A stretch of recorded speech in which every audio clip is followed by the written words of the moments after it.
Bismillahirrohmanirrohim. Assalomu alaykum hammaga. Tabriklasaylik bo'ladi. Bugun 1-avgustdan 40 mingta obunachiga ega bo'ldim. Profilimni boshlaganimga 9 oy bo'lib qoldi menimcha. 40 mingta obunachi, hech qanaqa gift, konkurs, bir narsa, bironta reklamasiz.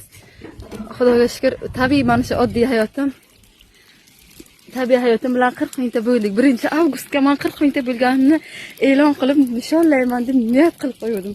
1-avgustga 40 mingta bo'ldim deb hammaga aytib, sevinch olaman, xursandchilik bilan shamlab puflab nishonlayman deb niyat qilib qo'ydim. Alloh shoshilibsan ozgina qizim degan ekanlar. Mana ozgina qoldida yetmay qoldi. Hech qisi yo'q. Musulmonchilik asta-asta. Lekin baribir aytaman devdimmi? Aytaman. 40 mingta bo'lish shart emas. 40 mingta bo'lmasa ham men 1-avgustga men 40 mingta bo'ldim. Tabriklayman meni deb aytaman devdim.